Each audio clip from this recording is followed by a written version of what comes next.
Good afternoon. Welcome, everyone. I'm David Hempton, the Dean of the Harvard Divinity School. Thanks to all of you, and especially to our distinguished guests, for joining us this afternoon for the panel discussion on religion and peace. Do universities have a role? Multi-faith collaboration, peacemaking, and higher education. This event is made possible through the remarkable generosity of the Susan Shallcross Swartz Endowment for Christian Studies at Harvard Divinity School, for which we are very grateful. I'd also like to give a special word of thanks to Paul Massari, to Gordon Hardy, to Nancy Byrne, and other HDS staff for all their work in preparation for this event. Most of all, I'd like to thank Liz Lee Hood, whose tireless advocacy and planning over many months made this event possible, made it happen. So Liz, thank you very much. Last fall, as I entered as the new dean here at the Harvard Divinity School, I gave my opening convocation address on the fog of religious conflict, spurred by a concern with the seeming ubiquity of religious conflict plaguing our world at the beginning of this new millennium, and by my own experiences as a university student in Belfast during the Troubles in the 1970s. There I witnessed firsthand both the tragedies of violence and inspiring examples of people of faith on both sides of that division, using religion to overcome violence and promote understanding and healing. For one powerful example of how this could work, I really urge you to read the recent obituary notice for Alec Reid in last week's New York Times. Alec Reid was a priest in the Clonard Monastery who did an enormous amount of behind-the-scenes reconciling, drawing people together for discussions. Politicians won Nobel Prizes in Northern Ireland. Diplomats won kudos. Religious leaders like Alec Reid didn't win anything, but they were often the most influential people behind the scenes, and his obituary is really a wonderful tribute to him. Please also read this morning's terrific op-ed by Jim Carroll in the Boston Globe, where he talked a little bit about Ireland and also about the United States in, I think, very helpful ways. The response to my convocation address from alumni, students, and colleagues, and from scholars and peace practitioners within and beyond Harvard brought home to me the keen interest in this issue and also the priority of exploring practical ways for HDS and the university to make even more of a difference in our world. This raised for us also the larger question of the role of universities worldwide in helping to promote harmonious living across religious differences. For, as important as basic research is, institutions like Harvard can also play a role in promoting peace that goes beyond pure scholarship. HDS, I think, is in a strong position to do so because we not only seek to advance academic knowledge of all of the world's major religions, but we also educate people who go on to work for peace in areas of conflict and who address problems like poverty and environmental degradation that pose such a challenge to peace. While the media, policymakers, and academics dedicate a great deal of attention to the role of religion in inciting conflict, it's equally critical, I think, for us as scholars to examine how the energies and ethics of religion inspire efforts for peace, to find out what can be learned from these efforts, and to think about what positive contributions universities around the world can make. Exploring these somewhat understudied questions is certainly a challenge requiring cross-disciplinary conversations. I'm therefore grateful that we have with us this afternoon from across schools at Harvard and beyond, distinguished practitioners and scholars with expertise in religion, ethics, law, government, international peace and security, and interfaith work, including, I'm very delighted to say, my counterpart at the Harvard Law School, Dean Martha Minow. So we're here to discuss how people of faith are drawing on the religious resources of their traditions and multi-faith collaborations on peace, and how we might work together to expand this potential. So it's my privilege now to introduce our moderator for this afternoon's panel, my friend and colleague, Professor Diana Eck, who has been contributing to serious scholarship and learning in this area for over 2 decades as the founder and director of the Pluralism Project at Harvard. Diana is Professor of Comparative Religion and Indian Studies, Frederick Wortham Professor of Law and Psychiatry and Society at the Faculty of Arts and Sciences, and member of the Faculty of Divinity here at HDS. Her books include India, A Sacred Geography, A New Religious America, which offers a new view of the United States and its diverse religious traditions, and Encountering God, A Spiritual Journey from Bozeman to Benares, which explores issues of religious diversity that challenge people of every faith. In addition to her scholarship, she has served in the leadership of Interfaith Dialogue Commissions of the World Council of Churches and the National Council of Churches. Among the recognitions that she has received for work relevant to our topic today are the National Humanities Medal from President Clinton and the National Endowment for the Humanities for her work on American religious pluralism, and the American Academy of Religion Martin Marty Award for the public understanding of religion. We're very pleased and thankful that you'll be leading us through our discussion this afternoon. Please welcome Professor Eck, who will introduce our panelists. Thank you.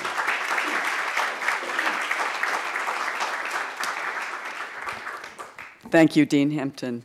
I'll say a word about each of the panelists and then just a brief introduction to our topic. And I'll begin with those on your left as you look here. The first is Martha Minow, who is the Dean of the Harvard Law School, who is an expert in human rights with a focus on members of racial and religious minorities and women, children, persons with disabilities. And she has been a graduate of Yale Law School, a law clerk to Justice Thurgood Marshall, a member of the Academy of Arts and Sciences. She served on the Independent International Commission on Kosovo and helped to launch Imagine Coexistence, a program of the UN High Commission for Refugees. Then to her left, Shaun Casey, who is now a special advisor to U.S. Secretary of State John Kerry for faith-based and community initiatives. He's on leave from Wesley Theological Seminary in Washington, D.C., where he's professor of Christian ethics. And he has written widely on war and ethics in the case of Iraq, as well as the role of religion in American presidential politics. He's a graduate of Harvard Divinity School, and we're proud of that, with a Master of Divinity degree, a Doctor of Theology in Religion and Society, and also a Master of Public Administration from the Kennedy School of Government. And even before that, a Bachelor of Arts degree from Abilene Christian University in Texas. So his experience spans the globe in the United States, so to speak. Shaun, welcome to you. Then next to Shaun is Matthew Hodes, who is director of the United Nations Alliance of Civilizations and has spent much of the past 20 years in a variety of assignments related to the design and implementation of peacemaking, peacekeeping, and post-conflict nation building in places around the world. He has been literally an international civil servant.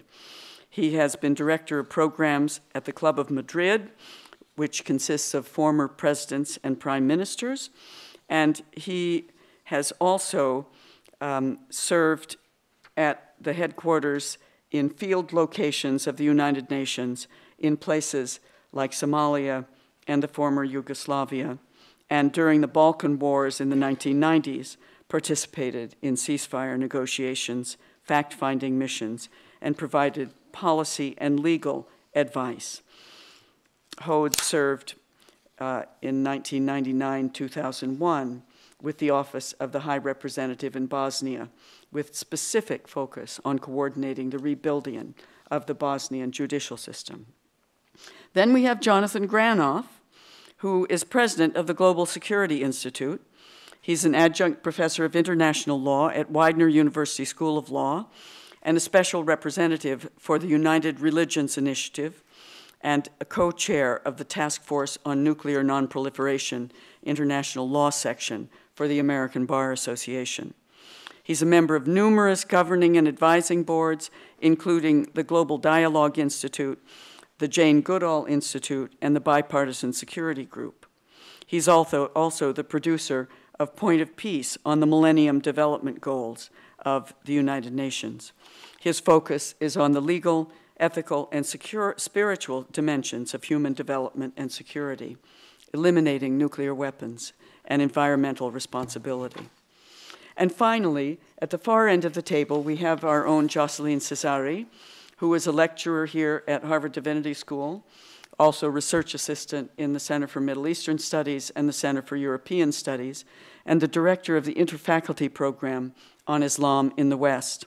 She coordinates two major web resources on Islam, the Islamopedia Online and Euro-Islam Info. And her research includes focus on Islam and globalization, Islam and secularism, immigration, religious pluralism, both in Europe and in the United States. Her most recent book is Why the West Fears Islam, an exploration of Islam in Western liberal democracies, to be published this year. Is it out yet? Just out. Congratulations.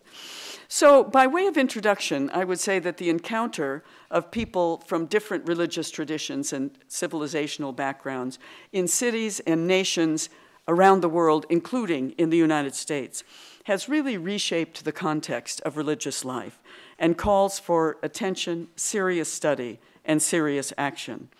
In our academic work, the study of religious encounter, of multi-faith issues, has been part of, and increasingly part of, our academic work, whether in India or Burma or Sri Lanka or India or in Islamic countries throughout the world.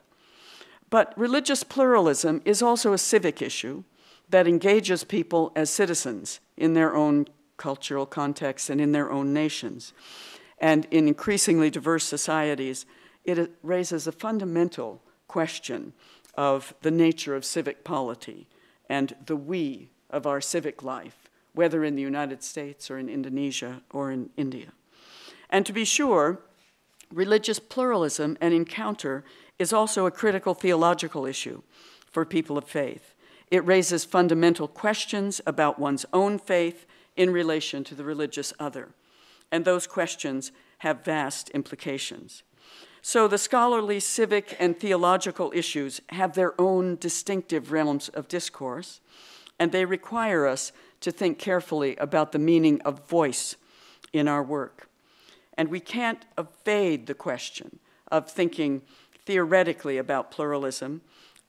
Diversity is not only the characteristic of the world that we study, but also the characteristic of our own identities.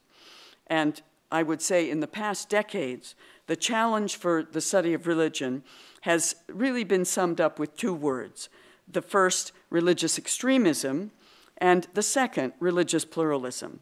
And that first great challenge has really reshaped many fields in the study of religion, and there's been a great deal of attention to the study of religious extremism and its effects in our world. The word fundamentalist is sometimes used as a kind of shorthand for this, but we know that that's really not quite adequate to the analytic task at hand. But I'd wager that we as scholars of religion and as participants in our own religious faith, if we have one, know a lot more about the currents of religious extremism today than we do about the things that our panelists represent today. The many multi-faith initiatives that have grown wild in nations, in regions, and in a global context around the world. It's commonplace to note that the media is drawn to questions of violence and stories of violence rather than the narratives of cooperation. And the Indian political psychologist Ashish Nandy has written of what he calls this conspicuous asymmetry between the number of studies focused on violence and those that focus on nonviolence and on new and creative forms of multi-faith cooperation across the lines of difference. And it is this that we hope to learn more about this afternoon from these panelists and from our respondent, Martha Minow. So without further ado, I'm going to introduce our own Shaun Casey, a proud graduate of our school, and now engaged in the State Department in work that is of the utmost importance. Shaun, it's great to have you back. Well, let me begin by saying it's a joy to be here. I began to count up how many hours I've spent in this lecture hall, and I stopped very quickly because it's a very large number. And it was about 34 years ago when the geography was a little different in this room. But I remember my first lecture from Professor Margaret Miles. She was a freshly minted PhD, and I was a struggling master's student. And her brilliant lectures on the history of Christian thought indeed transformed my life that first semester. So it's great to be back. Thank you, Diana, for convening this. Thank you, Dean Hempton, for bringing us together. Thank you, Liz, for your work in conceiving this and getting us all here in good fashion. And thank you to all my panelists. And I look forward to a robust conversation. I want to proceed in my now 9.5 minutes left in two basic steps. First, I want to describe what I'm calling the quiet revolution in religious engagement by the United States government. And then second, I want to pivot to answer one of the questions of the day. What role might universities have in contributing to multi-faith collaboration and peacemaking? The quiet revolution really consists of two parts. The first one was the promulgation of a national strategy for on integrating religious leader and faith community engagement into United States foreign policy that was written by the Obama administration and the national security staff there. I approached this document in the best of all scenarios. I didn't contribute to its writing, but I own it now at the State Department. So I have some critical distance, but I have to be careful in how far from the document I stray. But let me simply summarize the three major goals of this strategy, which comes from the White House. The first goal is to promote sustainable development in more effective humanitarian assistance. The truth is, religious groups are the ones who are often at the forefront globally in delivering humanitarian aid, but also doing the long-term work of economic development across the globe. The second goal is to advance pluralism and human rights, including the protection of religious freedom. Our engagements with religious actors should continue to advance universal human rights, including religious freedom, while promoting tolerance, pluralism, and respect for human rights of members of minority or marginalized groups, especially women and girls, but also any individuals that are marginalized or persecuted for reasons such as their beliefs, ethnicity, gender, or sexual orientation. Building on our current initiatives, we will increase our efforts and engage a diverse spectrum of religious leaders and institutions, including those whose views differ from our own, while being sensitive and respectful of their beliefs and traditions. And the third goal is to prevent, mitigate, and resolve violent conflict and contribute to local and regional stability and security. Across these objectives, the United States government will strive to, number one, build our capacity and the capacity of our international partners to engage religious leaders and faith communities through increased guidance and training.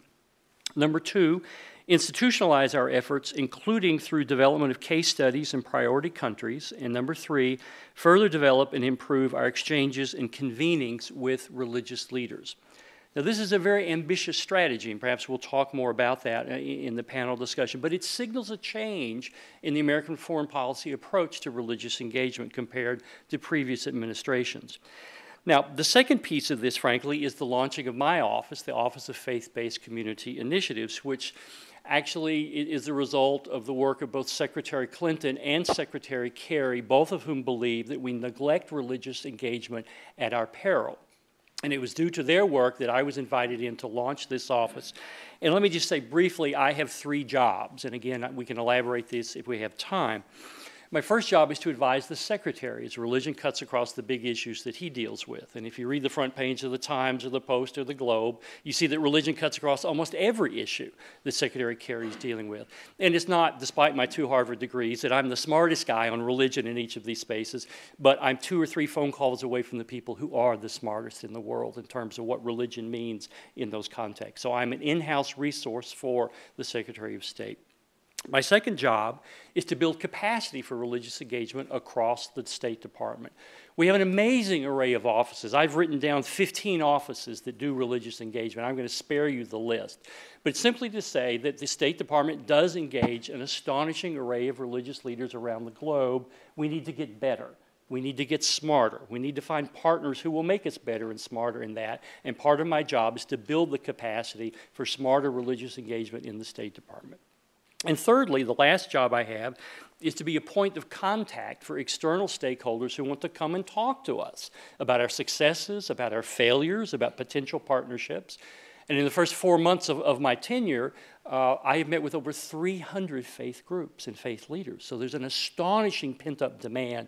And these are both domestic and global constituencies who want to come and find out what we're doing and want to come and make us smarter and more adroit in this space. So I am a bit overwhelmed and stunned. I knew there was demand, but I've been, frankly, shocked by the number of people who keep showing up at my door and wanting to talk about what they do and talk to them about what I do.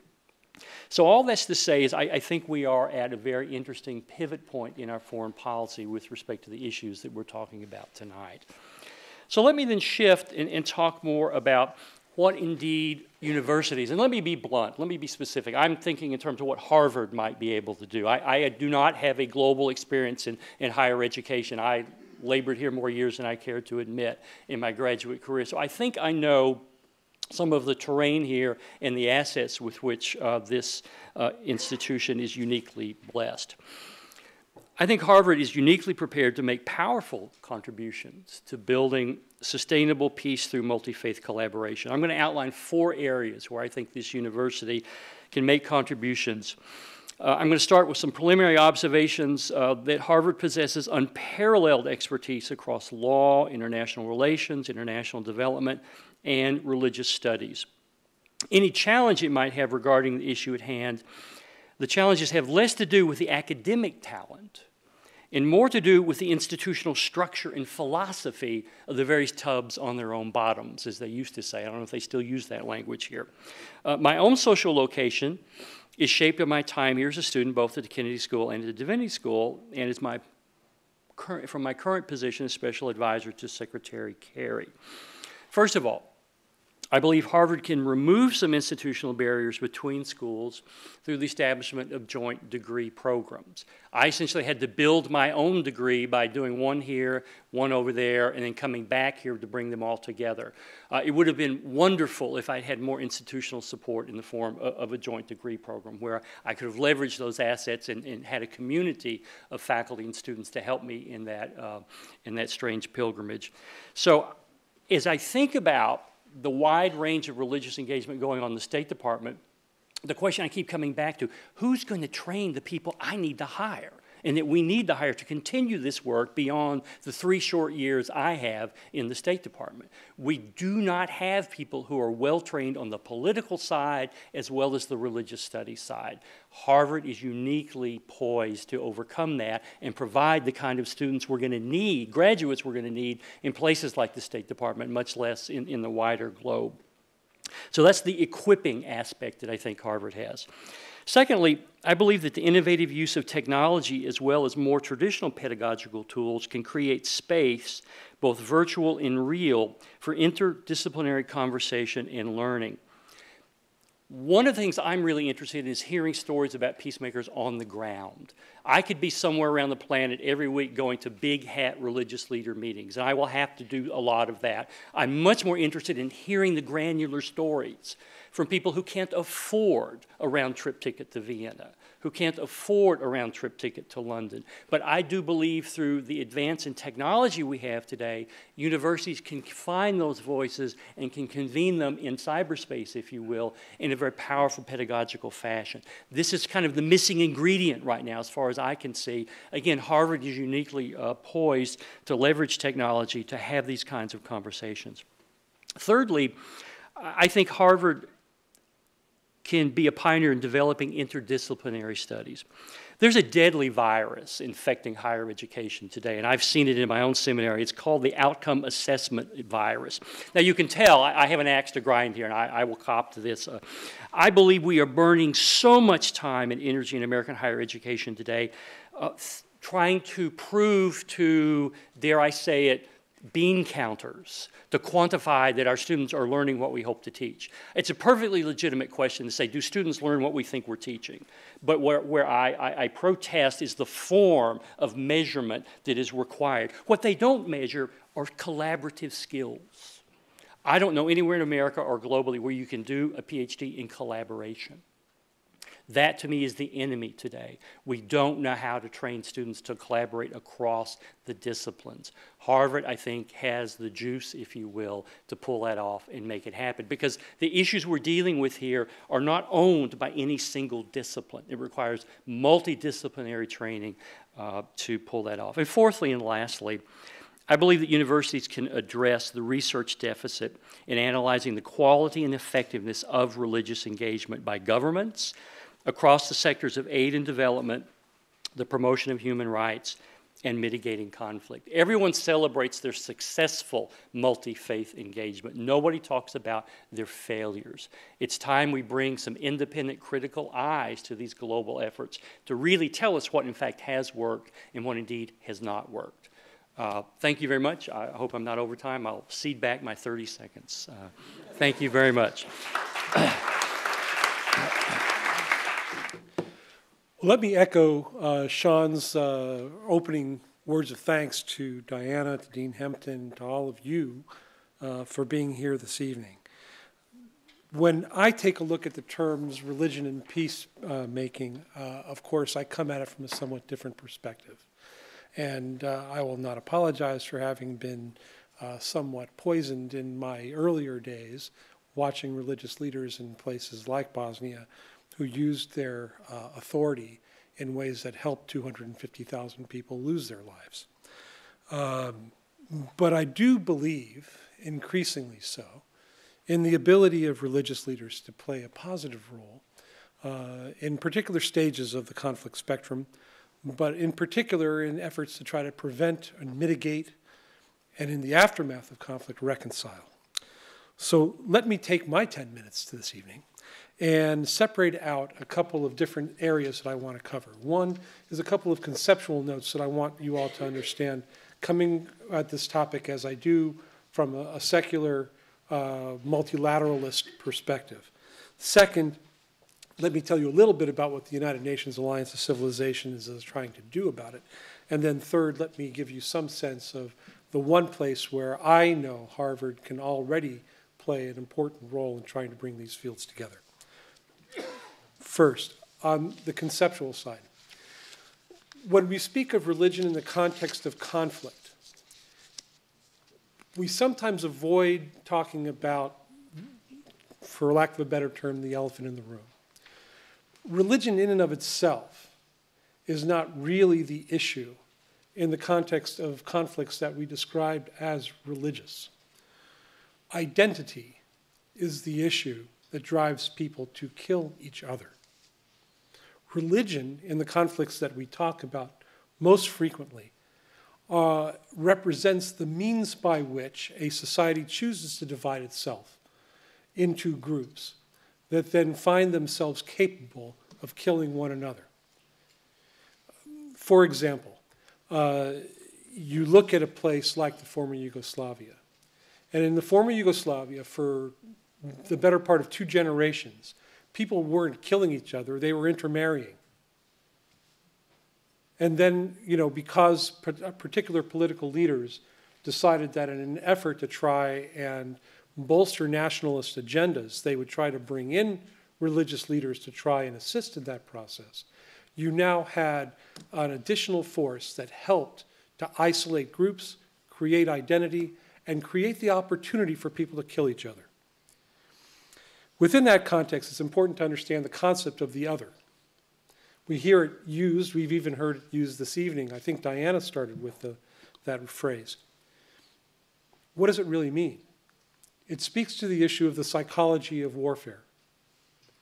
And in particular in civil conflicts where you're fighting your neighbor, what creates the space necessary for you to pull the trigger on someone who lived down the street from you, whose children played with your children?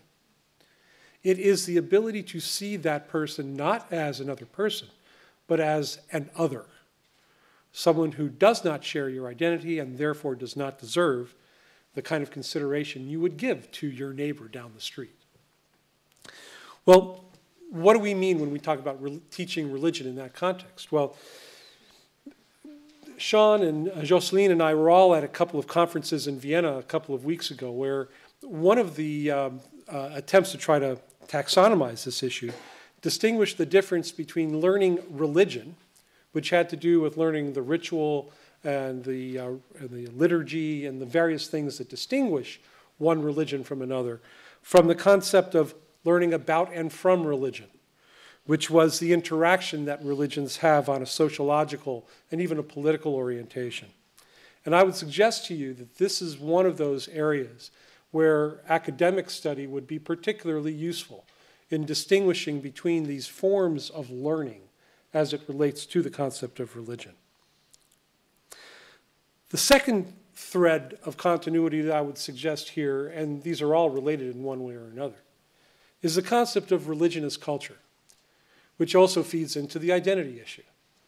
When you learn religion, distinguishable from learning about or from religion, what are you actually learning? You're learning those things that clergymen are supposed to teach you about what it is you must do in order to pursue a particular path to God. Whether it has to do with the way in which you interact with other people, the distinctions between the way in which men and women deal with one another, dietary laws, the hymns one sings, all of that is part of this cultural milieu. It creates order, it creates structure, it creates purpose, and it helps to solidify the sense of identity. And I would suggest to you that that leads to the last element, which is religion as a form of humanism. Because when you are learning about religion, the more you learn, the more you realize that the Abrahamic faiths and the Eastern faiths as well have many shared values. And we hear about this from time to time, but only when people choose to try to create that identity issue do you see the distinctions. Religion as an inclusive element, the shared values of compassion, forgiveness, love, the golden rule, which applies in virtually every faith that we've ever learned about. All to say that as a form of humanism, there is a conscious choice that religious leaders can make as to which of the elements they choose to emphasize in their teaching. And we see this increasingly. Even today, it's not that the former Yugoslavia is old news. Look at Myanmar today, where one religious leader's skewed view of Buddhism leads to the identification of Muslims as an other and leads to hundreds of thousands being displaced from their own community. And so I would suggest to you that these are the conceptual frames in which we have to operate. Now, what is my job now, having returned to the UN after an absence of some time? The Alliance of Civilizations is an initiative of the Secretary General to serve as a soft power tool of diplomacy. And one of the things that we are compelled to do is to work on issues of religious difference, to work on issues where, by pursuing efforts to combat intolerance and polarization, that we actually find paths that use intercultural and interreligious dialogue. I will tell you this, that within the UN system, while there's a clear mandate for one's office to handle the high-level state-to-state political discussions, in the vast offices that represent the UN system, no one owns the issue of interreligious and intercultural dialogue. And so a lot of us are looking at this with an increasingly interested view of creating systems and possibly doctrine as to what the best ways are to use interreligious and intercultural dialogue as a bridging element in our policy work. I would suggest to you also that as we take a look at this concept of interreligious and interfaith dialogue, those of you who are going to be going out into the field, especially you HDS students who are here, you need to remember what it is out in the field that creates the reason why someone would want to have that dialogue with you. What are the underlying assumptions that we carry with us when we talk about the issue of interfaith and interreligious dialogue? It is at its core the notion that religious leaders and religious people have a certain credibility within their communities. What's that based on? It's got to be based on a shared understanding of the moral values that those people carry, their connections into the local community, and their ability to translate those values and that understanding into a voice that speaks to everyone within that community. I would suggest to you that that represents the most important thing that religious leaders and active religious participants can do in a peacemaking role. And now, finally, as a form of concluding, what does Harvard have to do in this game? Well, again, I'm a prisoner of my background, and so I will tell you that in the years, both with the UN and with the Carter Center, and now back with the UN again, the first people we talk to at Harvard are at the Program on Negotiation. It is a globally understood leader in the field of not only practice, but also the development of doctrine on everything from inter-party negotiations on a bilateral level to multilateral mediation efforts. And I would suggest to you that for those of you who are interested in pursuing dialogue processes, this is the place where the synergy that exists at Harvard needs to be applied the most. Because those of you who are developing religious backgrounds can also develop the ability to use those backgrounds in negotiation and mediation efforts. Thank you. Next, we have Jonathan Granoff, president of the Global Security Institute and adjunct professor of international law at Widener University School of Law. Thank you very much. I agree with all the previous speakers. About a decade ago, I was in bed about 12:30 at night, and I got a telephone call. Granoff, hi, it's Bob McNamara here, graduate of Harvard. I said, what is it, Secretary McNamara? He said, I'm going to cite you in a book I'm writing called Wilson's Ghost. Recommend it to everybody. I said, what is it that you're going to cite? Well, there's a footnote in a law review article you did that I want to cite. And I said, well, you don't need my permission. He said, no, but I want to discuss it with you. So the footnote in a law review article titled Nuclear Weapons, Ethics, Morals, and Law says, Buddhism, hurt not others in ways that you yourself would find hurtful. Christianity, all things whatsoever you would that men should do to you, do you so even to them. Confucianism, do not unto others what you would not have them do unto you. Hinduism, this is the sum of duty. Do not unto others that which would cause you pain if done to you. Islam, hadiths, no one of you is a believer until he desires for the other that which he desires for himself. And it just went on, because when you write a law review article, if you say the sun's going to come up tomorrow, you have to cite the Weather Service. So I said, well, what is it about this Secretary McNamara that you find so interesting? And he said, until I read this, I didn't know that Buddhists and Muslims had the Golden Rule. And I said, well, in all due respect, the Golden Rule comes from the human conscience, and the human conscience speaks to the divine mystery. Everybody does that. And then he said, I'm just learning that. He should have learned that at Harvard. And we now know the consequences of not having a critical mass of leaders in the world knowing this fact.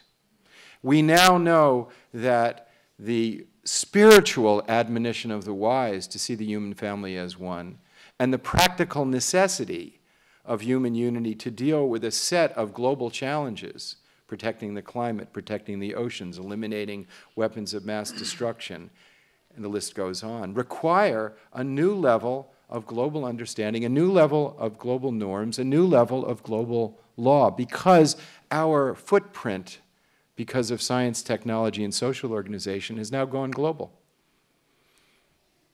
The fact is, it's not just a global footprint for today, but the actions we do today will determine the future for millions of souls, God willing, will come in the future. And if we're going to have the rule of law to govern these issues, that rule of law is either going to be the law of power, or it's going to be the power of law based on ethical and moral foundations. And unless we have places where there is dialogue and discussion and discovery of the norms and relationships that people have, we will not be able to nurture and grow that ethical foundation for a global community. We have, in fact, already established a robust global commercial community. It's fabulous. You can write a letter of credit in Kuala Lumpur and be assured it's going to be honored in Santiago. I bought my gas at a Russian concession yesterday. My computer was on the blink. I talked to a young lady in Bangalore, and the money that paid for these goods and services was borrowed from China. That's the reality of our commercial world. But our spiritual institutions don't have that same global reach that our commercial institutions have. And Lord knows our military institutions are still living in a pre-Westphalia world. They're almost like city-states with a siege mentality. $1.7 trillion spent last year in means of killing each other, with nuclear weapons still on high alert, because we're not talking to each other, because we don't have places where the discipline of communion, which is what a divinity school can acknowledge, and even, and I dare say, talk about love, and acknowledge the mystery, dialogue, where you come together for the purpose of understanding the other, dialectic, where you jockey out ideas and find common ground, and debate, where we really don't agree. But when those break down, then you end up on the other side of debate, you end up with violence. So we have to have a place where this kind of, not just dialogue, but debate, and not just debate, but communion and celebration can take place, the full range of human activity. And I believe that if Harvard were to create such a multidisciplinary, multidimensional place, it would really electrify the academic world. I'm here representing the United Religions Initiative, and about over 20 years ago, we met together at Stanford University. Bishop Bill Swing had received a large grant of money to create a United Nations of Religions. And the idea was to have religious leaders come together and deal with these kinds of issues. But we debated, and I was one of the people who said, that's not a good idea to create a representative body of religious leaders.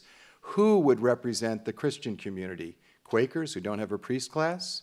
Protestants, well, we know what happened when Protestants and Catholics fought it out during the 30 Years' War. Didn't work out real well, did it? Who would represent the Muslim community? Shia, Sunnis? So people came up with another model and said, let's try and get lots of regular people talking together. Let's, instead of coming from the top down, let's do from not the bottom, but the people. So now, I'm really pleased to say, we have over 620 what we call cooperation circles. They're multi-faith, they're in over 80 countries, and the step was taken to create this before the internet. Then the internet came along, and now there are robust dialogues. And they not only deal with the wonder of interfaith, intercultural dialogue, but actually take on issues. So I'm in a cooperation circle that has people in Kenya, people in India, and the people in the United States who are in it are George Shultz, who knew? Former Secretary of State. Sidney Drell, who used to run the Los Alamos Nuclear Laboratory. Ambassador James Goodby, one of our most distinguished diplomats. Ambassador Thomas Graham, who is a graduate of Harvard Law School. And we are dealing with the moral, ethical dimensions of the survival of humanity. There are also local organizations dealing with water issues in Uganda. There's a group with hundreds of thousands in Europe dealing with just interfaith dialogue.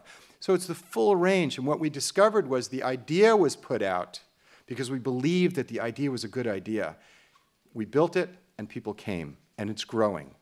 Well, there's an idea that's afoot here today, that Harvard could be a place that could use the incredible resources of this institution to stimulate, to galvanize, to inspire, and to experiment with the idea that a place where the skills necessary to reach out beyond the boundaries of my religion, my nation, my race, my point of view, could be a conscious, intentional process.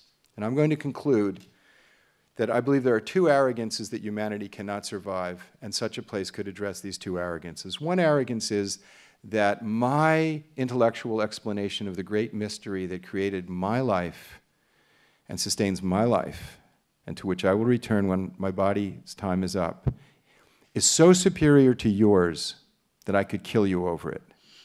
We simply cannot not tolerate that any longer, that intellectual arrogance. We similarly cannot tolerate the intellectual arrogance that proposes that there are technological, scientific solutions to core human problems. The core solutions relate to the perennial virtues and human qualities of love, compassion, seeing the lives of others as important as your own, and bringing those virtues into action. That has been what the wise have always told us, and it is still the only way that we can live together. And I hope Harvard becomes a place in which those values can shine. Thank you very much. Finally, we have Jocelyne Cesari. I would like here to give my testimony as a scholar who was trained in Europe in political science, but was also trained in religion, meaning my training was interdisciplinary by definition. And I have always considered myself as a scholar of religion and politics.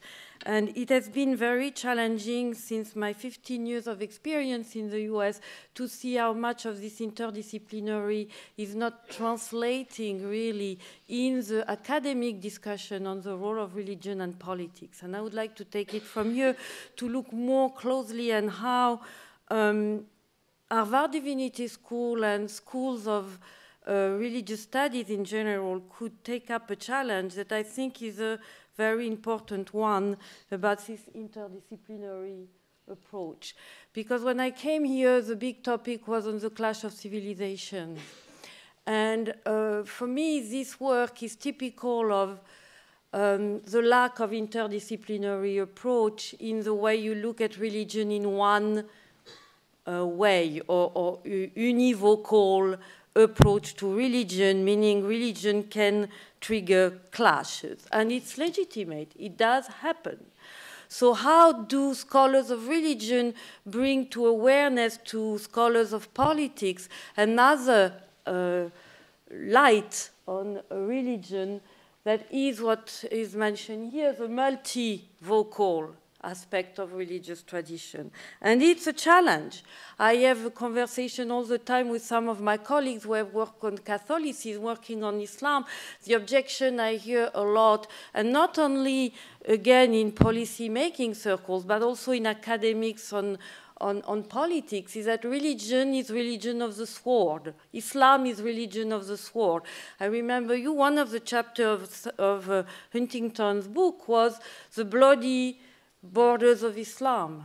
So this is exactly the univocal approach to religion. When I talk to my colleagues on Catholicism, we agree that maybe this debate on what the role of religion in international conflict or the lack of, I would say, deficiency of democracy in Islam, this could have been a debate 40 years ago about Catholicism and the conjunction between Catholicism and fascism.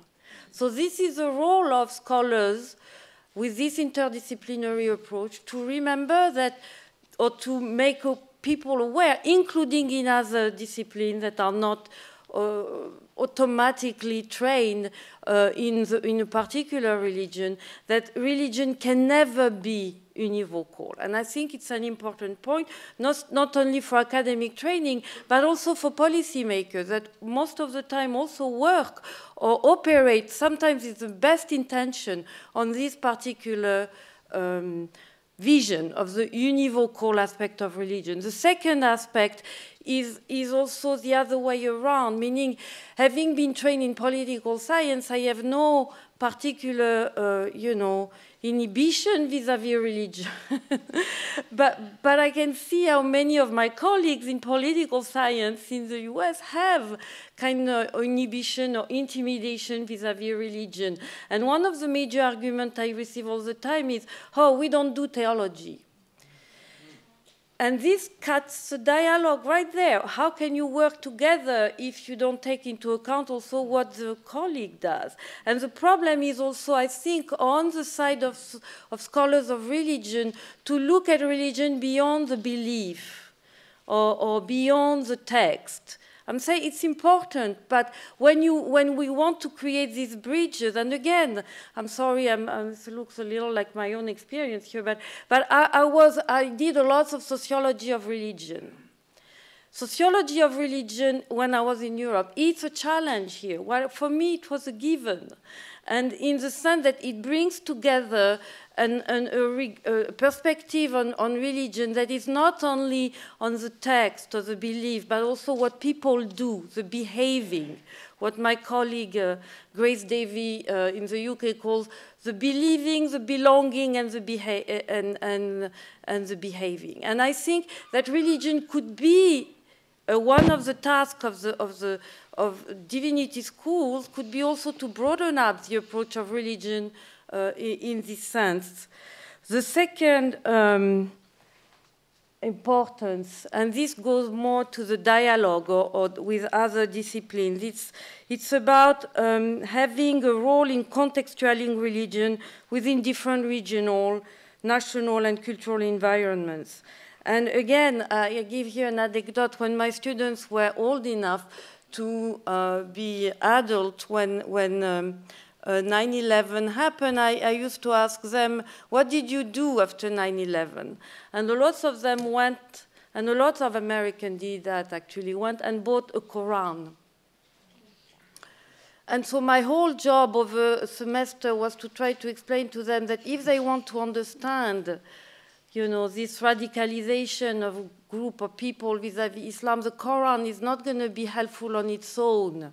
Because then you can indeed use a few surahs here and there, but the whole contextualization on how this book can be used in a certain way as to deal also with historical, political, cultural contexts. And in this sense, to take over what Shaun was saying about collaborative approach, I think there is a lot to do on bringing in the study also of religion and in the dialogue with other people interested in religion, the knowledge of politics, history, regional studies, and this is a big task in itself. And here I would like to also say that there is an important aspect, which is the networking and the team effort. Again, religion cannot be the ownership of only one group or one particular discipline. And it's very, very difficult to challenge in any context. And in this sense, there is also reflections going on today in other parts of the world on what is religion, what is secularity, what is secularism, that we have to bring in the Western context. In a global world, it's also important to take into account what scholars from China, from Africa, from Latin America are saying on this topic. And sometimes it's also challenging to bring this particular body of knowledge in not only in the classroom, but also in the understanding that policymakers may have of these regions, because they tend also to look at challenges happening in this part of the world through the Western lens of education only. And finally, and that's where I think I am a big believer, as you mentioned, of the digital aspect of it, in the sense that There is, beyond the training of academic or scholars of religion, there is a big need out there to present data, information, but not only information you can get everywhere, but analytical approach or framework to look at events that divinity schools and schools of religion could bring in the digital world. And I think this is a huge topic in itself that goes, I think, beyond the question of religion and peace only. And that's it from thank you. Thank you.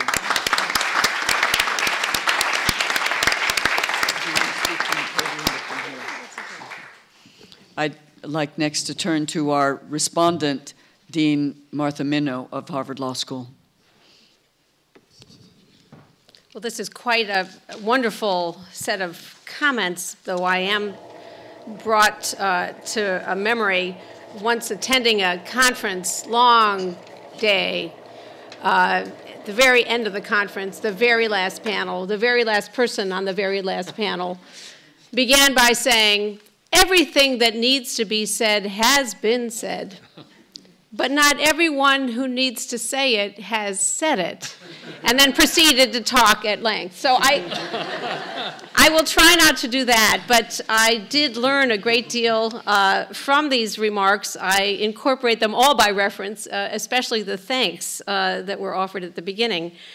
I am struck by two different strategies that we heard here about the role that a university like Harvard might play in addressing religion and peace.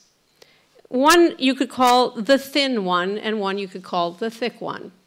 And so the thin one is to offer, through its educational mission and its capacity to convene people and its capacity to do research, the thin tools that allow people to connect outside, beyond, across their different traditions. And I heard some really great suggestions here, and I will state them in my own way while maybe elaborating them some. But I contrast that with the thick strategy, which is to work out from individual religious traditions to find overlapping consensus or modes of language that connect to summon up the resources within religion. And they're both promising and they're both fraught. So on the thin front, you know, I think what we think we are good at universities is education. And so appropriately, we heard a lot about calls for education. I'd identify two different kinds, maybe three. First is the development of skills. And I think the skills of discussion, debating, collaborating, listening, we don't talk about as explicitly as we ought to, even though that's the medium of our business. I'm delighted to hear the program of negotiation referenced by Matthew because it's housed in the Harvard Law School, but it's actually an example of a place that does talk about how do you talk and has, you know, sessions on how do you have a difficult conversation, how do you show that you've listened. And, you know, I'm trying to get my faculty to get trained through this program. But quite seriously, I mean, I think that the development of these kinds of skills and tools in my own work in conflict resolution have been central. To actually have a meeting of people in a post-conflict society requires actually some work on, so how do you have a meeting? And how do you conduct the discussions in the meeting? And how do you show that you heard, even if you disagreed? And I really want to underscore this point about disagreeing. I think that we've gotten worse, not better, in having disagreements. I think that whether it's because identity is more central than other modes of presentation or other reasons that have to do maybe with the attention span or people's indifference to complexity, I think that people have a Facebook effect. I don't want to be disliked. Therefore, I won't actually say what I think. Therefore, I will not explore the nuances of what someone else thinks, and I can't debate. And I think it's getting worse, not better. So I think that there's an urgency in developing the articulateness about the debate, discussion, listening, collaboration, activities that are at the core of an educational institution, because in fact, I think they're diminishing. It's a diminishing asset, not a growing asset. A second kind of educational focus is knowledge. Knowledge about religion here is the way that I'd put it, to use that distinction. And also, as Jocelyne just said, knowledge about the multi-dimensions, multivocal qualities of religion, to understand the complexity within. And yes, not to graduate a McNamara who doesn't understand about the Golden Rule and its iterations, though let's be clear, they're different versions and they're not the same. And the differences among them are worth looking at as well as the similarities. The maybe third thin skill is attention to appreciation of complexity. And again, here I think we're getting worse, not better at this. The oversimplification. There was a poet who actually believed that the pragmatists were right, having graduated from Harvard College, but concluded that there was an aesthetic problem with pragmatism, which is it's messy, and people don't like messiness. And therefore decided to write poetry that would cultivate an appreciation for messiness. So whether it's poetry or other forms of art or other forms of discussion, how to cultivate an appreciation for the messy seems to me an important thing to focus on as a skill, as a kind of knowledge. Okay, a second thin skill. So first is education. Second is convening. That's what universities are great at. What's astonishing to me is you invite people and we come. And they come. Look at this panel. It is absolutely extraordinary, and Harvard is especially good at this. When I was writing a book addressing post-conflict options, what's the role of a truth commission versus international prosecutions or other kinds of techniques, I had a young child. I couldn't travel. I thought, how can I do this book? It was fine. I just sat in Cambridge and waited for people to come through. And that's just an amazing thing about this institution and many other academic institutions. I think we don't use it sufficiently. I think we don't sufficiently use the convening capacity to do closed-door meetings as well as open-door meetings, to combine the public sharing and we all say something for 10 minutes and then we leave with, now let's have a private conversation for 2 hours, 3 hours, 4 hours, come back again, do it again. So the convening is something that Harvard could do, other universities could do, and have round-robin nature of that. I think it's really worth pursuing. And the third thin skill, it seems to me, is to address the new media, both in producing it, but also helping people address what you can't get without the face-to-face. So I think as much as I'm a fan of the internet and the possibilities for connecting communities and having conversations, we do know that the radicalization that is happening in some religious communities is coming from the oversimplification of connection that happens over the internet. We do know that the process of otherizing, let's look at just what's happening with bullying among 7th graders. It's made worse when you don't have the richness and complexity of face-to-face. So I think that it's a priority as a field of academic study and as also the development of educational understanding to address the resources of the new media and the problems if you don't have face-to-face as well.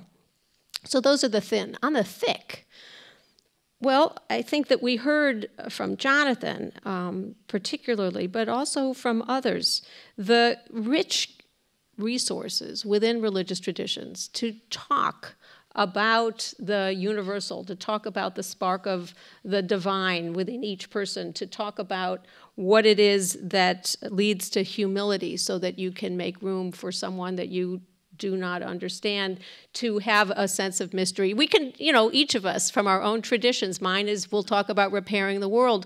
I think that the distinctiveness of the traditions needs to be addressed as much as the overlap. The risk of assuming that you understand is so much greater than the risk of saying we are different, honestly, because it's the over-presumption that I think leads to the resentment and leads to the identity concern. So I think that the thick approaches are enormously promising. I think that universities are places where people can talk about the content of religion when it's not just within communities of co-religionists.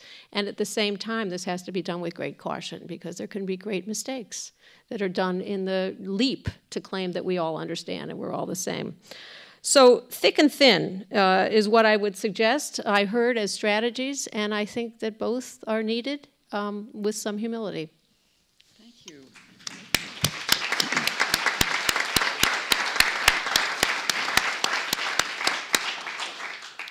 I want to offer a thanks to all of our panelists for staying within your time limit, so we have a little time to interact one with another. And I'd like simply to throw this question out, which is the first question we were asked to address, and that is to highlight successful multi-faith collaborations that build trust and promote well-being and foster peace. And I want to be specific here. All of you have been involved in various forms of multi-faith cooperation. Some particular example of the way in which you think this one or that one has been successful. Jonathan? Yes, I have a friend in Kazakhstan, Toligan Muhammadjanov, who at the end of the Cold War had a vision that he should bring together the 30-odd ethnic and religious groups in Kazakhstan, where you have a large Russian Orthodox population in a Muslim country, and you still have a rich shamanic tradition and local and a variety of languages that are quite different and really different cultural modalities. People living on the steppe, people living in cosmopolitan Almaty and then the new city of Astana. And rather than just approach it as dialogue, he created a cultural celebration which now takes place once a year, and there are literally now thousands of events all across the country celebrating the diversity of cultures and religious traditions in that country.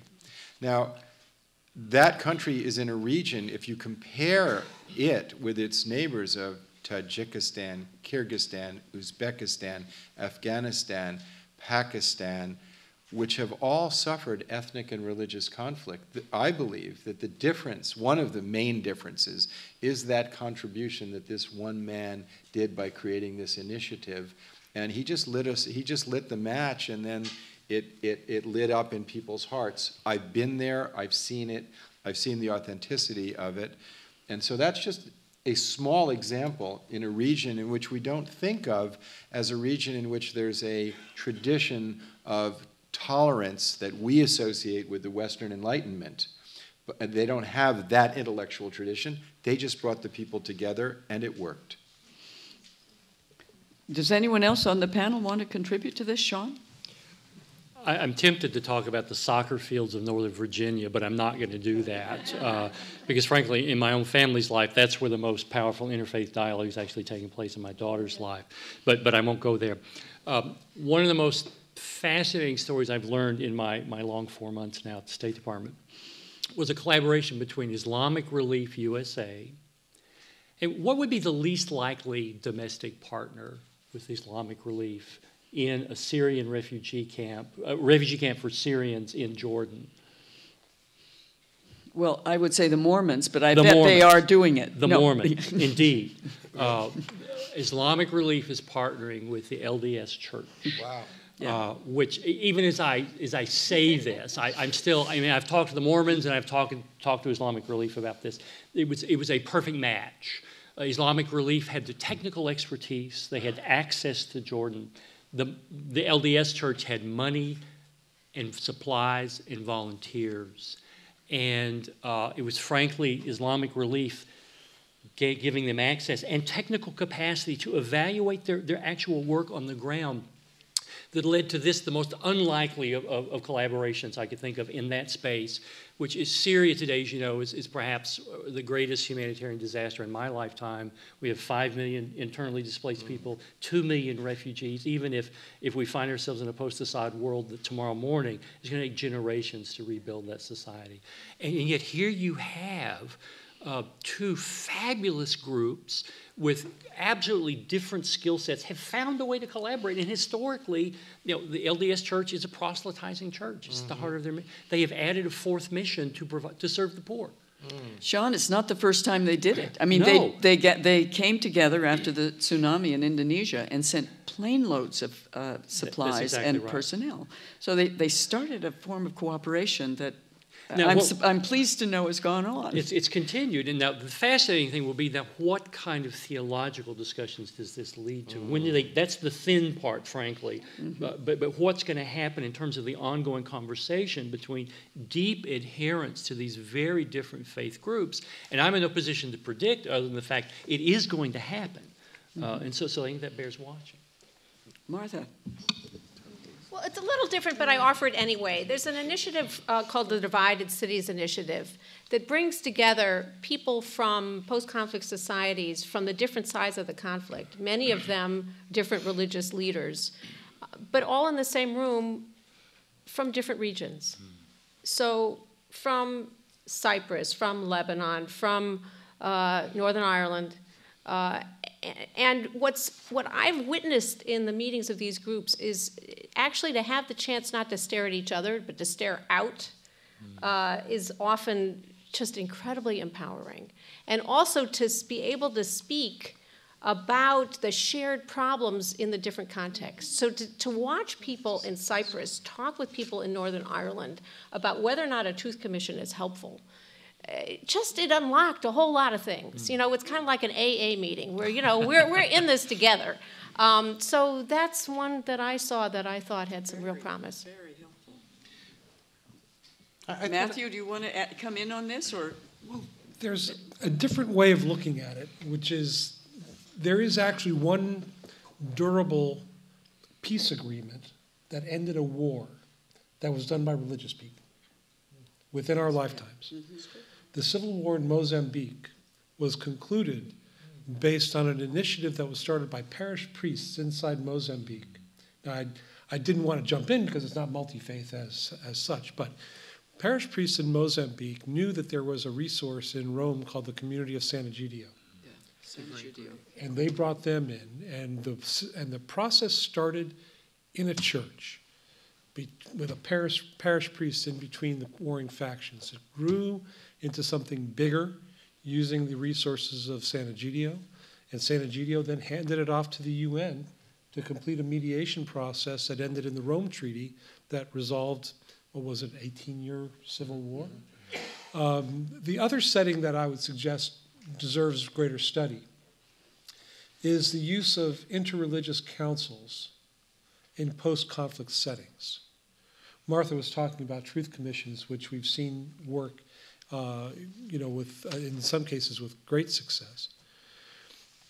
It's part of the reconciliation process one sees in post-conflict environments. And one of the other angles that one sees is in scenarios where religious leaders are capable of galvanizing that level of local credibility and moral authority, that they can also hope to work together in a post-conflict environment to stamp out any resurgent efforts at identity-based conflict.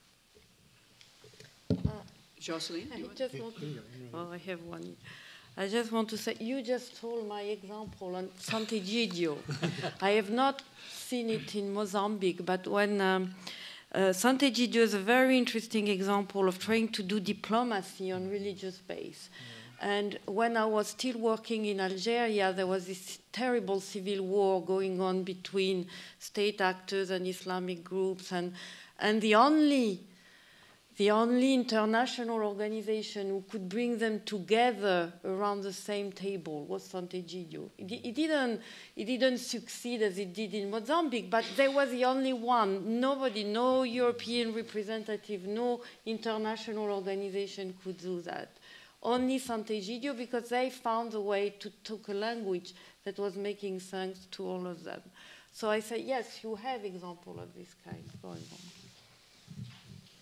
I think the examples can probably be multiplied, and part of our task in some way is to think of the ways, the huge number of ways in which people in rather different religious communities in this context or that have managed to find one another and create the sort of panoply of interreligious initiatives, interfaith organizations, some of them global, like the URI that you're speaking of, Jonathan, or Religions for Peace, used to be World Conference on Religion and Peace.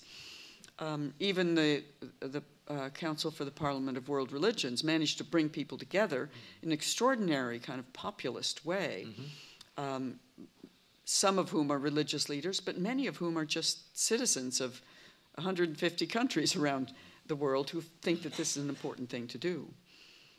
The only example I would bring, or there's so many from my own experience, but the Pluralism Project in the US has actually studied interreligious initiatives in our own country.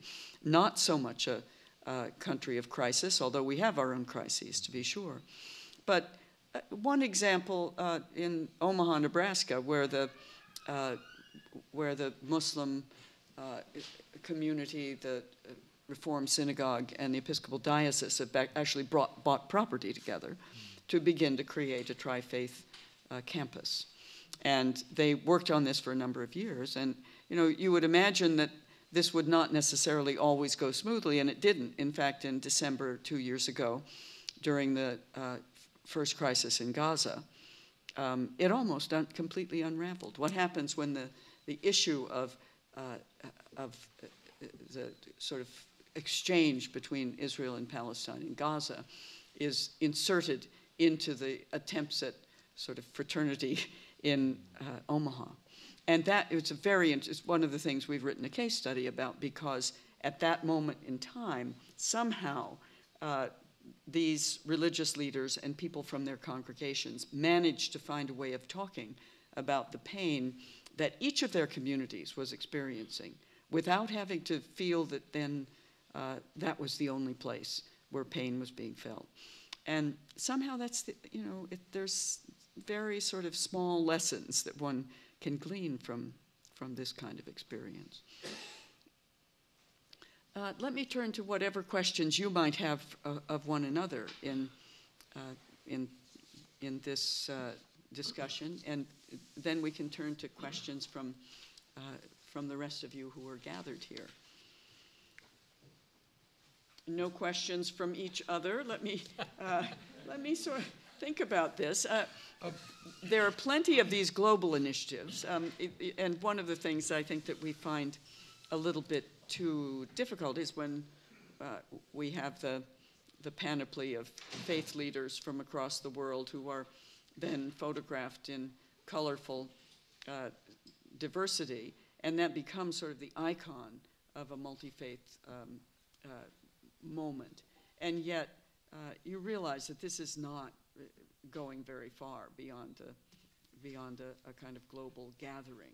And there are increasingly lots of global gatherings, and URI is certainly one of them. How do we move beyond that kind of initiative to something that really has traction? I think that it's necessary to create a class of educated people with a global, cultural, ethically informed vocabulary and grammar that they can speak across cultural lines. So, I mean, the fact that hardly anybody that I know in the West knows that in the Quran it says that God says, I made the different peoples amongst you for the purpose of knowing one another. So pluralism is right in the Quran, and then it goes farther and says, the best amongst you is the one with the most taqwa, is the term, which is a sense of the immanence and presence of God. And God is all awareness and knowing, including those who are different than you. Now that's there in the text, and you never hear that. You never hear, and then we have no sense of how shocking it is that you find Buddhist bhikkhus who were advocating killing Tamils in Sri Lanka. People didn't have a vocabulary here to deal with that. We don't have a vocabulary of dealing with these religious issues. And when we were, we're struck by the vacuum of global universal values, and the vacuum of that is filled with exclusivism in so many countries. And we end up with disciplines that are preoccupied with how and don't have a sense of why. We don't really have a teleology very much in our modern institutions. And by that I mean you end up, as a lawyer, this huge preoccupation. You can go through law school and never take a course in justice, which is, you end up with procedure rather than justice, or medicine without healing, or financial institutions that are based on the how of finance rather than producing goods and services, or religions without the why of transcendence and love, or producing weapons that don't provide security. So that's the preoccupation with how. And a divinity school primarily deals with issues of teleology, of why, what is the purpose? And I think that is one of modernity's largest problems, is that we don't have a sense of common purpose and a place of discussing our deepest common purposes. And I think this would be a great service, to have a forum where the people's deepest soul passions can be discussed openly, and differences discussed, and unity celebrated. Shaun, I see you about to comment on this. Well, I want to sort of pivot from that to something Martha said that I think is related, and that is the convening power. I mean, it really is true, with the possible exception of the White House.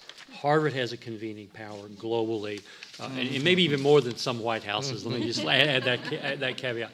And particularly for the private, or the conversation where there aren't cameras and nobody's taking attendance. I mean, the discourse in D.C. is so poisonous now that if people learn you came to have a meeting with me, then somebody's blogging about it saying that idiot met with her. And so people are very, very hesitant to come together and have this kind of really deep experience where someone can say, I don't accept your worldview.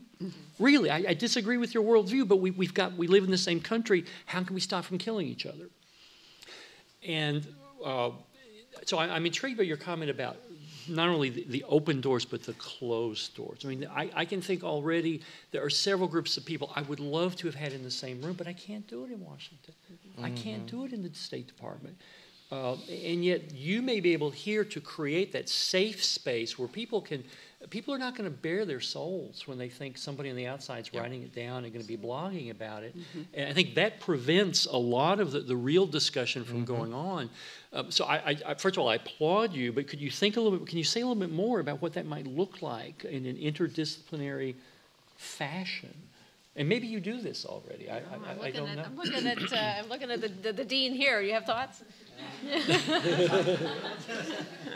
It's not always so easy at Harvard, I would say, as well. I mean, in our early years, the Pluralism Project used to regularly convene advocacy groups from different religious communities in the U.S. The Council on American Islamic Relations, the Anti-Defamation League, the group that was eventually the American Hindu Foundation, groups that had real issues with the problems that their co-religionists were experiencing in various places. Now, I mean, there are a lot of those people who will not sit at the same table together.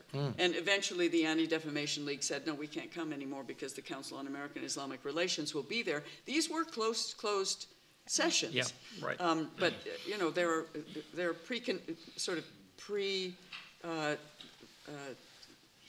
preconditions by who will even sit at the same table. That's right. And that can be a real issue.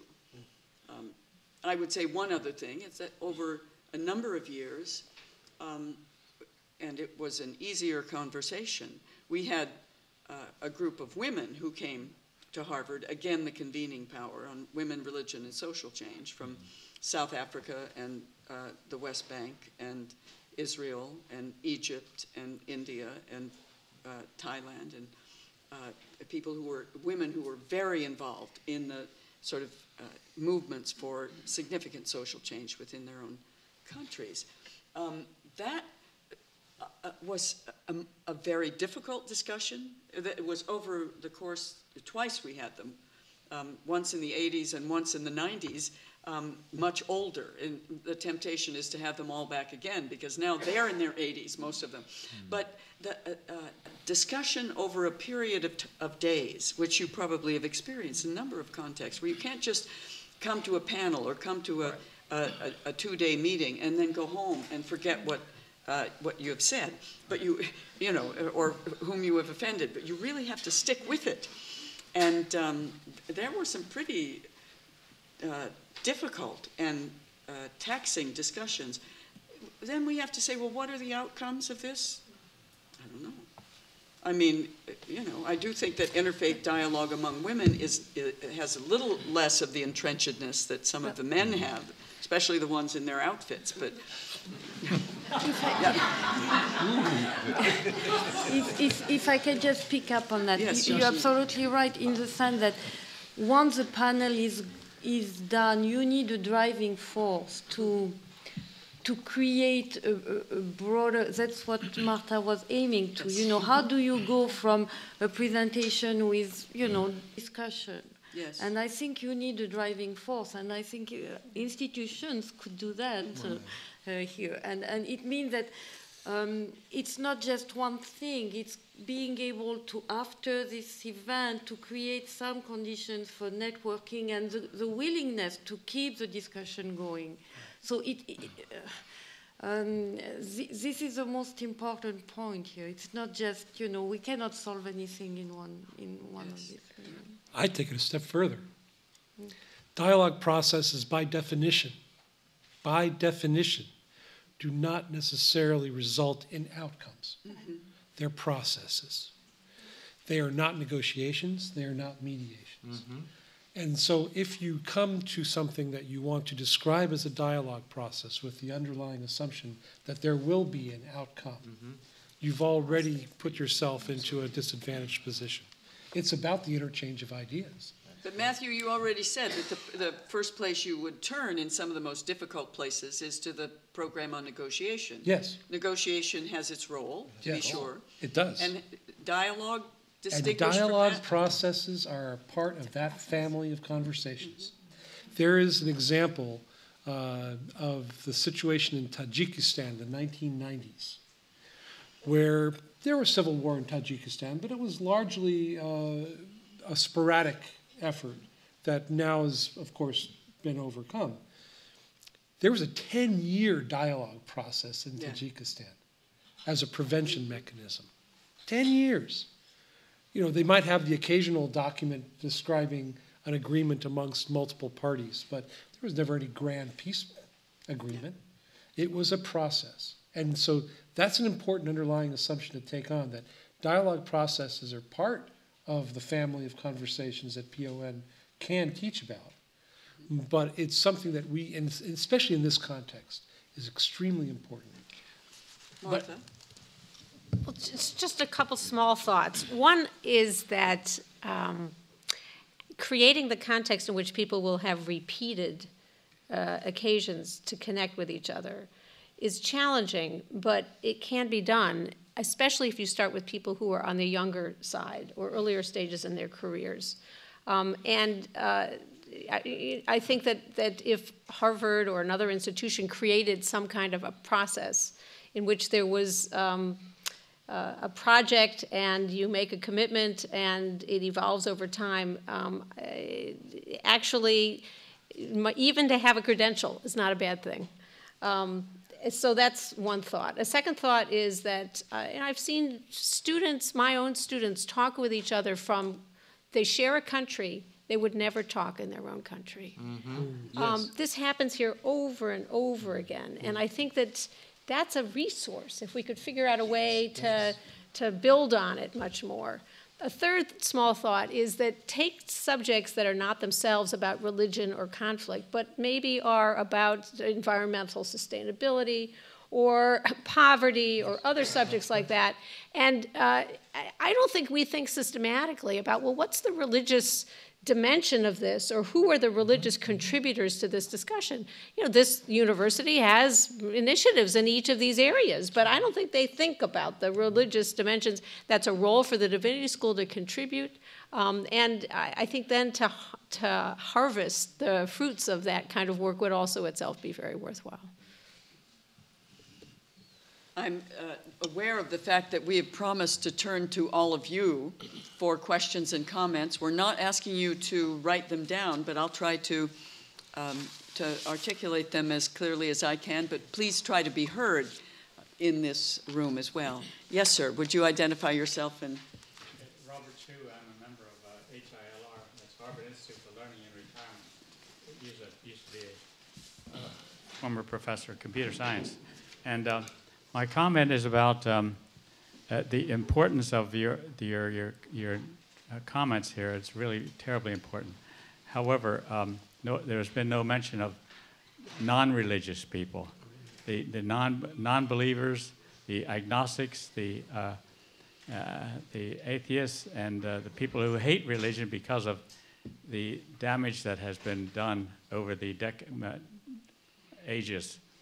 And I'm wondering what percentage of people in the U.S., and of course there's not an on or off, you're not religious or not religious, there's a tremendous spectrum there. But what is the percentage of in this U.S. versus Europe, especially Europe? There's so much non-religion, and not many people go to church, et cetera, whether that speaks of religion or not. But I'm wondering what these percentages are and how they would affect negotiations and when people detest religion.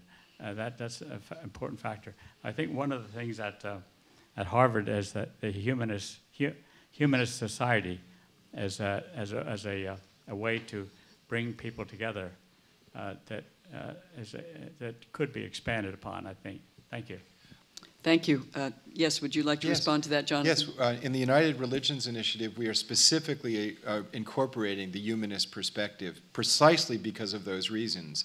And my thoughts about this and this idea of a center, it should also be called an intercultural and interreligious center, not just for conflict prevention and conflict resolution, but for enrichment. And so it's the process of learning the skills of seeing from another's point of view.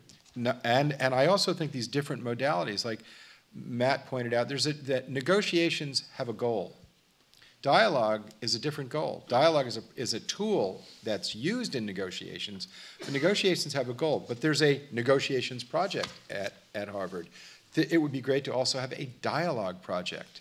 And in a Divinity School, you can also deal with communion, of people having deeper dialogue, sharing experiences, and a place in which humanists and religious people can debate out.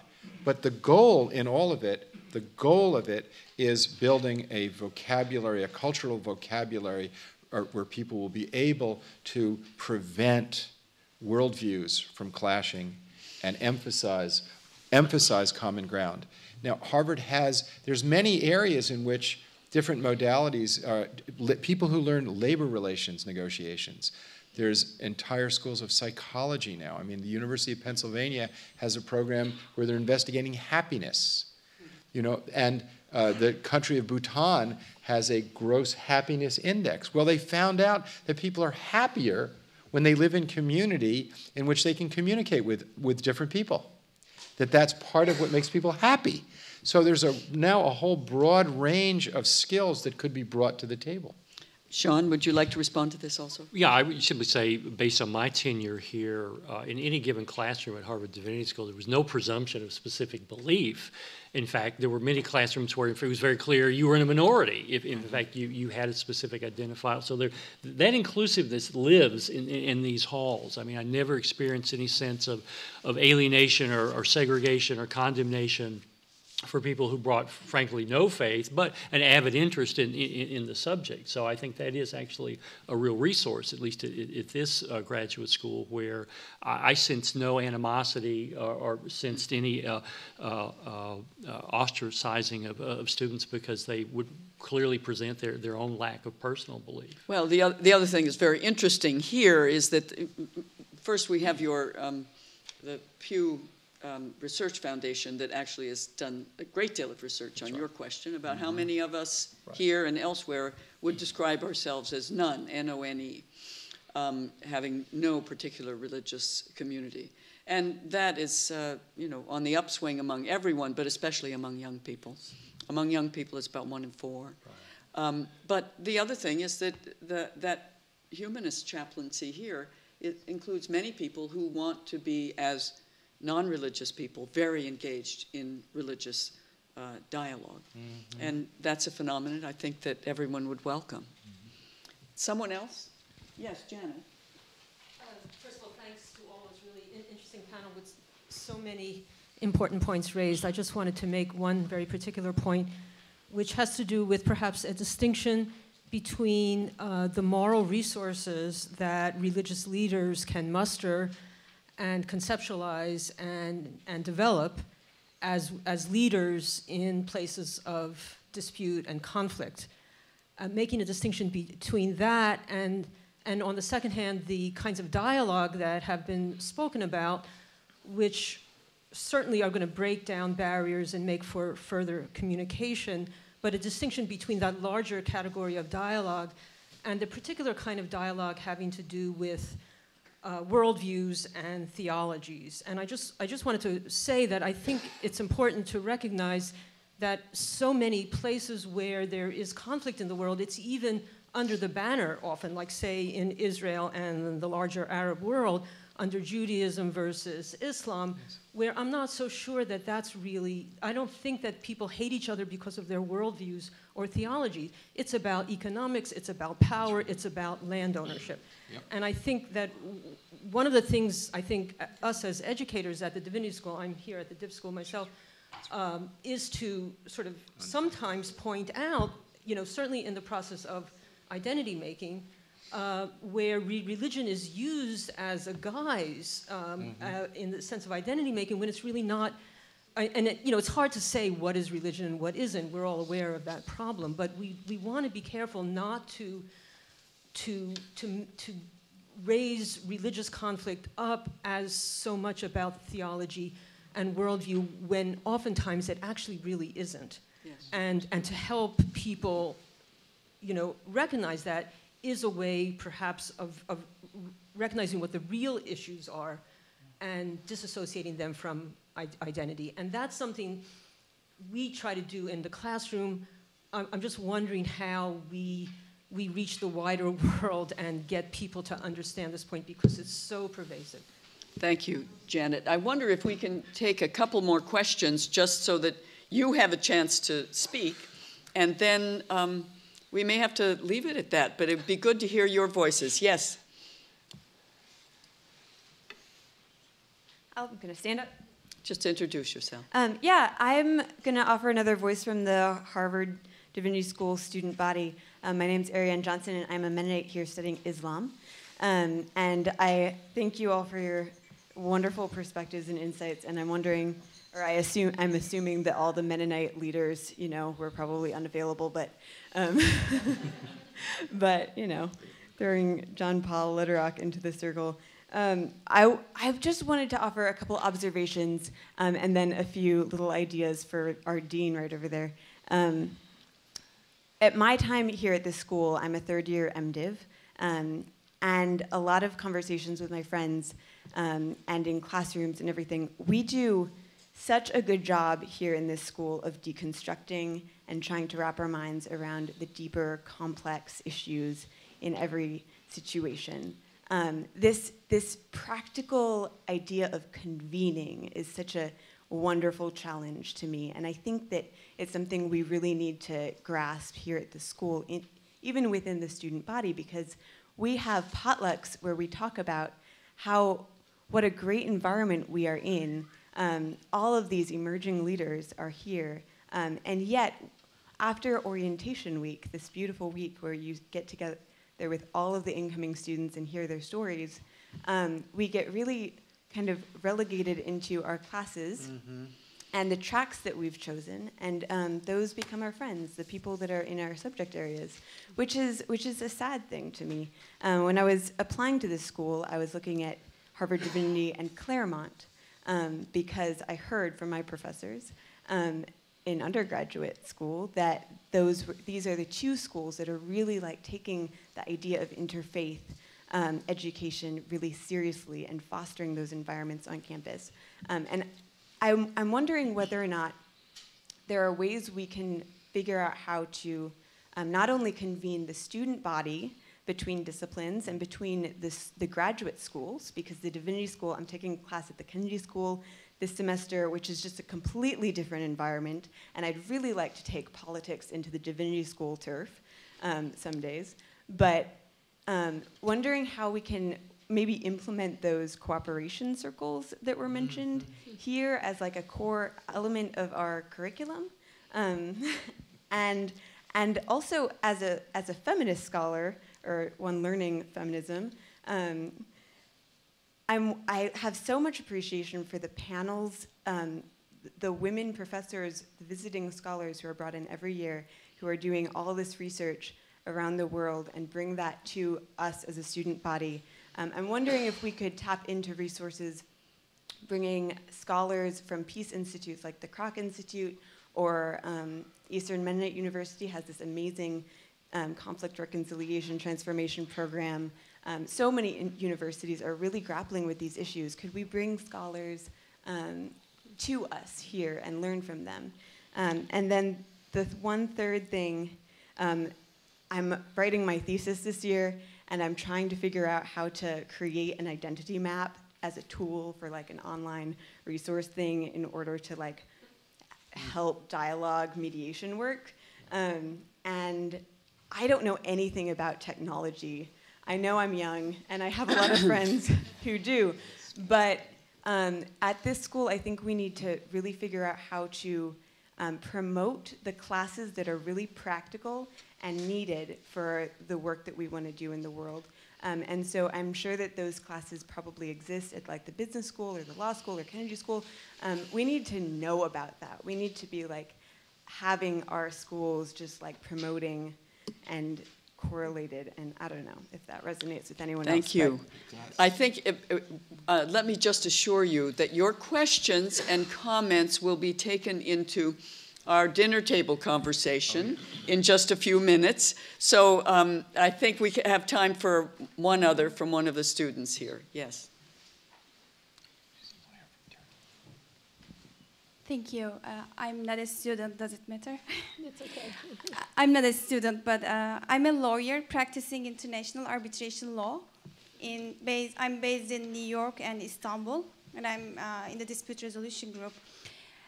We lawyers, we often get appointed to mediate disputes, and we see that in the international, like in the religious conflicts as well.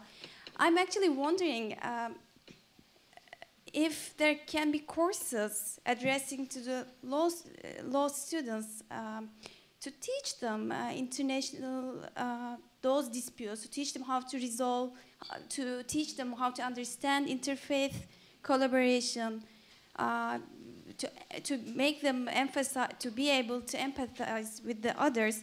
We have those classes with the business schools. I took one at University of Pennsylvania, and we were in the same classroom with the Wharton students, and I think that's great. And we do that at the law firm every day. We do business negotiations. So I think that can be done for the religious conflicts, religious with a quotation mark. That was one question, especially to the dean of the law school. Thank you. Okay, I'll cut it here. Thank You're you. very lucky the dean of the law school is here. But I'm told that actually my timer is drawing us to a close.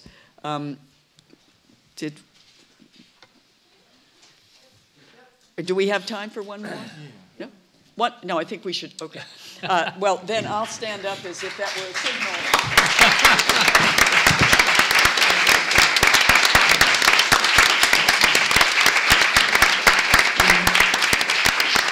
There is so much to think about. This panel has been convened largely by Dean Hampton and Leslie Hood to think about the very issues that beset us, not only in the world, but in our country and also in the university, and what some of the ways might be seen to bring this forward at Harvard University in the years to come.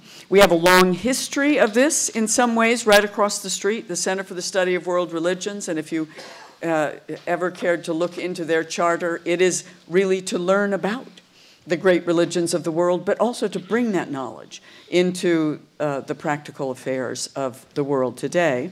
And so we kind of have a charter institution that can do this, but we also have so many other people in the other faculties of the university.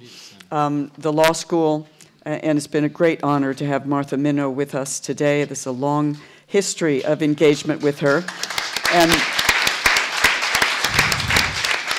And our other panelists, Shaun Casey, who has now infiltrated the State Department. We're very happy to have him. And Matthew Hodes, from his long experience in conflict zones around the world, and Jonathan Granoff, United Religions Initiative, and our own Jocelyne Cesari in her work here in the Divinity School and the wider university in the study of Islam. And I think that we have a great potential here because the university not only has a great divinity school, it also has people in the law school, in the business school, and in the Kennedy School and the Center for Global Health who are critically concerned with some of the issues that we raise here. So I thank our panelists for helping us, all of us together, think ahead about what Harvard University and other universities as well might do to convene this kind of discussion and to make it an ongoing discussion. Thank you very much for coming.